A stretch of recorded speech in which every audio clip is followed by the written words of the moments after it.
I'm Aaron Blake. I'm 24 years old, and I've lived in Lansing, Michigan for most of my life. Growing up, I always dreamed of becoming an IT professional, working at a tech firm, solving code problems, maybe moving out west to chase the big career. But life doesn't always unfold the way you plan. Last year, my dad passed away suddenly. And just a few months later, my mom walked out, left behind nothing but a scribbled note on the kitchen counter and a bag of groceries still sitting by the door. That left just me and my 8-year-old little sister, Emma. I couldn't let her end up in foster care or with relatives who barely remembered our birthdays. So I dropped out of school and put my IT dream on hold. Rent, groceries, school clothes, electricity, it all stacks up fast.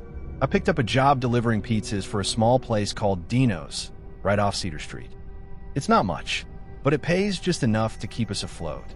I work the evening shifts most days, usually from 4 p.m. until midnight, sometimes later on the weekends. It can be rough out there after dark, especially in certain parts of town, but I never really had problems. Until that summer night in July.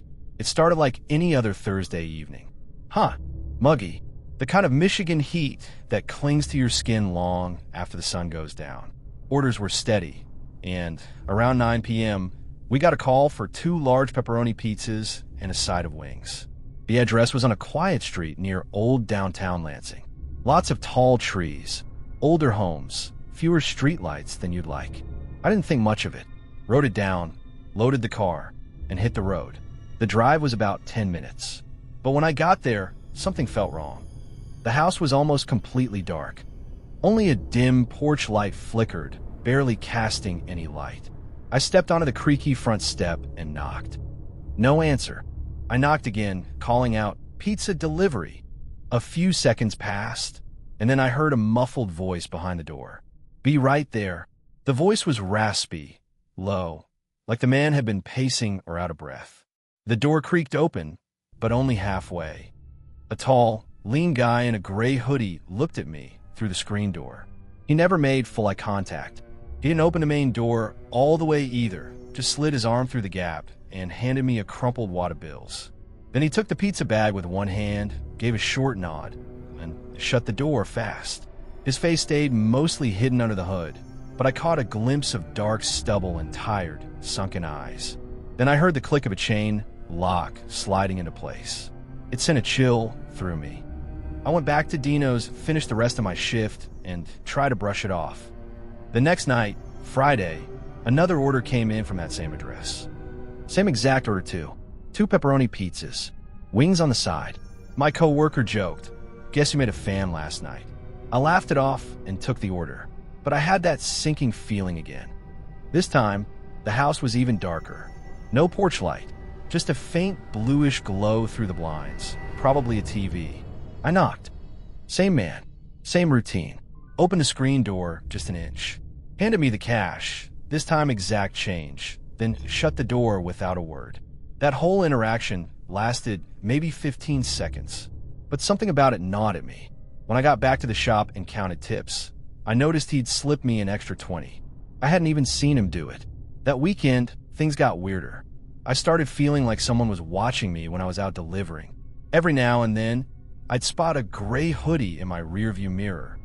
Once I saw someone standing by a bus stop, wearing the same hoodie, and they turned away the moment I looked. My brain told me I was being paranoid, but something in the back of my mind kept whispering, "No, you're not." Then came Monday, July 18th.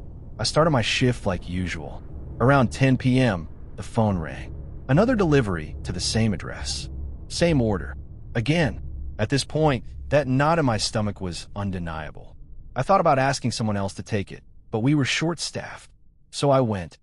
This time, the house was completely dark. No porch light, no TV glow, not a single window lit. I stepped up to the porch, suddenly aware of how quiet it was. No crickets, no distant traffic, just silence. I knocked. Nothing. I tried again, softly calling out, "Dino's Pizza." Still nothing. I turned around to leave, frustration building in my chest. And that's when I heard it. Footsteps on the gravel behind me. I turned fast, and there he was. The man in the gray hoodie, closer than I expected. close enough to smell the stale cigarettes on his breath. His eyes locked with mine. "You alone?" he muttered. Before I could even answer, he pulled out a small knife. Not huge, but sharp. The kind you keep in your pocket for just in case. I froze. My brain raced, every survival instinct screaming at once. Don't fight. Don't run. Just stay calm. I try to keep my voice level. "Take whatever you want," I said. "I don't want trouble." He pointed the knife toward my pockets. With shaking hands, I pulled out my wallet and phone. He snatched them and tucked them into his hoodie. Then, without warning, he swung the knife. I jumped back. Not fast enough. It caught the edge of my palm, slicing it clean. I hissed in pain. Warmth spread down my wrist. The pizza bag almost hit the ground. He backed away, eyes darting left and right. "Don't follow me," he growled. Then, he disappeared into the shadows between the houses. Gone. Just like that. For a second, I couldn't move. My brain couldn't catch up to what just happened. Then the pain in my hand brought me back. I grabbed my car keys out of the pizza bag with my uninjured hand and climbed into my old Honda Civic. I drove straight back to the shop, called 911 from the store phone. The cops showed up fast, took my statement. When they checked the house, turns out it had been abandoned for months. Neighbors said someone had been sneaking in and out late at night, but no one ever got a good look.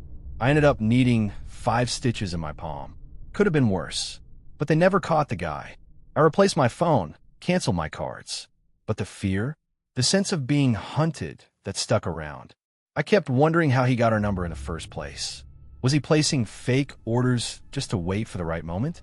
Had he watched me that first night and realized I was alone? I don't know if he's done this before. I don't know if he'll do it again. All I know is I still feel that presence sometimes when I'm out on the road. A gray hoodie standing just a little too still. A figure near a bus stop, watching from behind the glass. I've gone back to my IT courses part-time, hoping one day I can leave pizza delivery and everything that came with it behind. I've always thought of myself as a pretty level-headed guy. I'm not the kind of person who jumps at shadows or spooks myself into paranoia. But a few months ago, something happened that changed how I feel about staying late at work. Changed how I feel about being alone in general. It still crosses my mind sometimes, especially on those nights when I'm the last one out of the building. My name is Eli Warren. I work at a mid-sized accounting firm located in a dull office park just outside Columbus, Ohio. It's the kind of place you drive past every day without really noticing. The building is plain, beige concrete, buzzing lights, an oversized, underlit parking lot that always feels about twice as big as it needs to be. Most of the time, the space is quiet and unremarkable, but that quiet took on a different weight after what happened. It all started back in late October. I'd been working longer hours, extra clients coming in before the year-end rush. I was staying late, sometimes until 9 or 10 at night. At first, I didn't mind it. I actually enjoyed the peace. No ringing phones, no small talk, no one tapping on my cubicle every few minutes. I could just sit at my desk, put in my headphones, and crank through reports. But that changed one Friday. I lost track of time all week. Deadlines piling up. Paperwork, audits, payroll forms. That night, I stepped outside around 8 p.m. just to take a breath of fresh air. The lot was nearly empty. The sky had that grayish-purple hue it gets before a fall rainstorm. Wind brushed through the trees along the edge of the lot. I was standing by my car, just stretching out my shoulders, when I suddenly felt eyes on me. Not imagined, not subtle. That feeling you get when you know someone's watching. I turned, expecting to see a coworker maybe coming out late, forgotten their keys or something. But there was no one, just rows of empty cars beneath flickering lamps. But way over, on the far end of the lot, I thought I saw a figure. Just standing there. A man, maybe. He was too far to see clearly, but it looked like he was facing me. I blinked, looked again. Nothing. Just the blur of shadows under the lights. I figure I was just tired. The low lighting can make anything look like a person if you stare long enough. I shook it off, stretched again, and went back inside. I didn't think much of it until a few days later. Same routine. Late hours, dim halls, the hum of the printer, and the occasional creak of the ventilation. Around 9 o'clock, I got a text from my wife, Jess, asking if I was heading home soon. I figured I'd grab a quick cup of coffee before wrapping up. The hallways were darker than usual. Half the lights shut off automatically after 6 p.m. to save energy. Normally, that didn't bother me. But that night, every step I took echoed too loudly. The break room felt colder, staler. It smelled like coffee had been burning on the hot plate for hours. The pot was still on, even though nobody else was supposed to be there. That didn't make sense. Maybe the cleaning crew forgot to turn it off. I poured out what was left, rinsed the pot, and started back toward my desk. That's when I saw him. At the end of the hallway, a man, tall, thin, wearing a dark hoodie. He was just standing there, leaned slightly against the wall. No movement, no sound. My breath caught in my throat. I froze 1 foot mid-step. I almost called out, almost asked if he was okay, but something told me not to, something instinctual. I took one cautious step forward, and in that moment, he slipped around the corner and vanished. Just gone. Now, our janitorial staff wears light uniforms. None of them wear hoodies, and none of them ever just stand in the shadows like that. So why would a coworker be hanging out in a dark hallway at 9 p.m., dressed like that, not saying a word? I rushed to my desk, grabbed my bag, and practically jogged to the parking lot. I kept scanning the lot as I walked, but I didn't see anyone. Still, something stayed with me. From that night on, little things started to change. Doors I was sure I'd locked would be slightly ajar. I'd find faint footprints by my desk in the morning. My supervisor even asked me if I knew why certain archive boxes had been moved around. I didn't. I blamed the cleaning crew. Maybe someone was starting an audit project early. But in the back of my mind, I knew something was off. A week later, I left the building and that same sensation returned. The feeling of being watched. And then I saw him again, at the edge of the parking lot, under one of the flickering lamps. The hooded man, still, facing me. I couldn't see his face. He didn't wave, didn't speak, just stood there, perfectly still. I started leaving earlier after that, or I'd ask a co-worker to hang back with me. But eventually, work piled up again, and I was alone. One Wednesday, I was working late, around 8:30 p.m. Half the lights were off, like always. The office dead silent. I tried to shake off the anxiety. Told myself it was all just coincidence. A trick of light. A homeless guy cutting through the lot. I popped in my earbuds, turned up the music, and focused on work. But then, that feeling came again. Someone behind me. I spun around in my chair, yanking out my earbuds. No one, just the open door. The dark hallway, but taped to the outside of the door frame. A piece of white printer paper. I stepped forward. My pulse was pounding. One word, written in thick, black marker. Hello. No name. No explanation. Just that one word. I tore it down, crumpled it, tossed it into the trash. At first, I thought it was a prank. But who does that? And why? That was the last straw. I shut down my computer and got out of there. As I walked across the parking lot, I kept looking over my shoulder. Then, once inside my car, I locked the doors. I exhaled, tried to calm down. Then I looked up into the rearview mirror, and there he was. The man in the hoodie, standing about 30 feet behind my car, just barely lit by the red glow of my brake lights. He wasn't moving, just watching. I didn't wait. I hit reverse and pulled out fast. For a while, I thought that was it. That was over. But a couple of weeks later, it happened again. I stopped by a convenience store on my way home. Just wanted some coffee and snacks. I came out minding my own business, and there he was, leaning against the side of the building. Same hoodie, same stillness, face hidden. This time I didn't hesitate. I rushed to my car, hands fumbling with the keys. By the time I looked back, he was gone. No sound, no trace. Then, a few nights later, I was in the office again, trying to finish early. Around 7 p.m., my phone rang. Unknown number.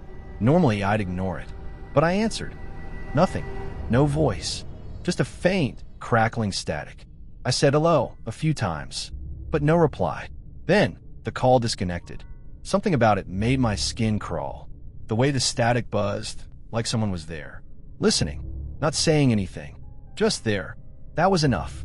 I went to my supervisor the next day and told her I wasn't staying late alone anymore. Didn't even try to make up an excuse. Since then, I've kept to regular hours. Never alone after dark. The strangest part?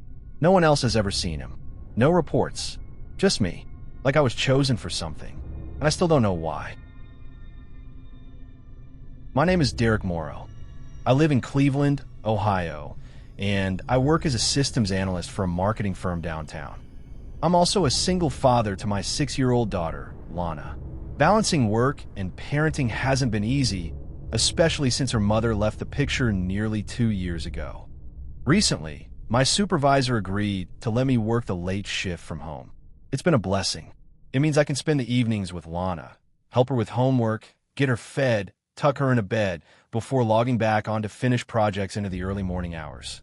Most nights are quiet, peaceful even, but one night in particular changed everything. It was May 4th, 2023.